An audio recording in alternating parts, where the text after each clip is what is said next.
It was just inevitable that you were going to get drafted.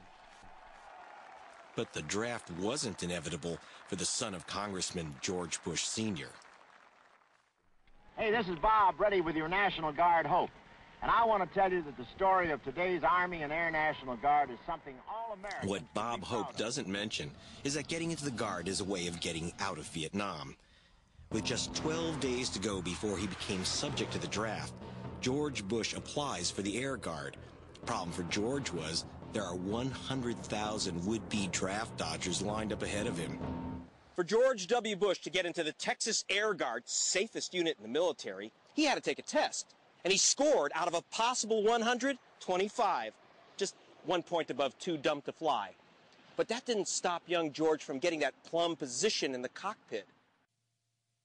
To find out how low-score George got the Top Gun job, I spoke with fighter pilot Bill White. So, Bill, this is the plane you actually flew? Yes. And you flew one of these onto one of those? No one, to my knowledge, has ever gone into the Air National Guard as a non-pilot and gotten pilot training in the Guard. That's completely unprecedented. Never happened in the history of the Guard. Every pilot that ever has served in the National Guard legitimately paid their dues, spent 3.5 years to 5 years flying on active duty, and only then were they a candidate for admission to the National Guard as a pilot. Privilege has a price, paid by others. We were sent there to defend our liberties, and to find out that the politicians who sent myself and the other young men to put our lives into harm's way were working a personal, selfish agenda instead of a national agenda is anathema to everything that we fought for and stood for. It hurts me to this day to think that we would be manipulated or that they would abuse their authority. That they'd stand on television or on the flight deck of an aircraft carrier in a flight suit and be called a leader. Leadership entails responsibility. That's the whole connotation of leadership. It's service. It's giving of yourself. And that's what's killing me about this is I see that the whole system has been turned on end. We have the weak leading the strong. So how did young George Bush get the job of defending Houston from Viet Cong attack, despite a score of 25 out of 100? The answer dropped onto my desk in Washington. I got my hands on a letter from someone who explained how the draft dodge fix was done. It says, George Bush leaped over thousands of young men, some of whom died in Vietnam. So I tracked down one of the guys named in the letter. He confessed to the whole thing. He said he made the call at the request of someone acting in the name of Congressman George Bush Sr. But others without congressmen for daddies went. Some did not return. An issue that would haunt George Bush Jr.'s political career. Not just whether he dodged the draft into the Guard, but also whether he even showed up for duty. We're here today to offer a $1,000 reward to anybody who can bring tangible evidence to us, records showing us that he attended Guard duty while he was here in Alabama. No one's claimed the reward, so I figured I'd pick up an easy 1,000 by getting George Bush's Vietnam War records in Houston. Camp Mabry, HQ of the Texas National Guard. This is where the Vietnam War records of fighter pilot George W. Bush were supposed to be kept.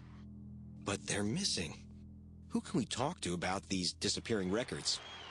I think you ought to listen to what the general said, who was in charge of my unit, and he said there was no preferential treatment given. But it's very difficult to talk to George's general. The general is dead. So I drove down to an Abilene, Texas cattle ranch to meet with the general's assistant, Lieutenant Colonel Bill Burkett. He was very familiar with the records that would prove whether young George served his country. This is 28 years of a military career, all boiled down to paper. This is the retirement points. All of these are orders. But Bush's military records are oddly incomplete. What happened to those papers? Lieutenant Colonel Burkett was working in the Air Guard headquarters at Camp Mabry, talking with the general, when a telephone call came in from Governor Bush's people. They wanted to assemble all of the governor's files.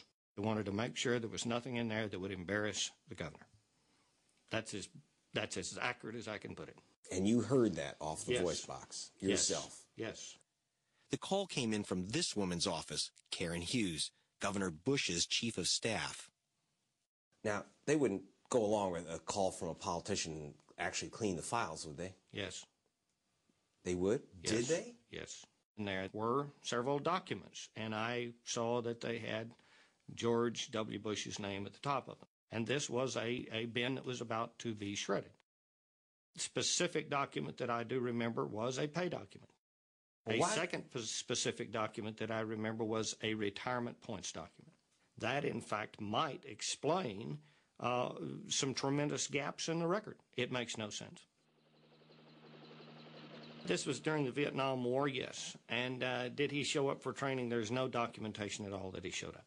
Are you saying that the president may have been AWOL, taken off during the war? If you look at the definition of absent without leave, which is used to court-martial individuals, he met those ramifications of those charges.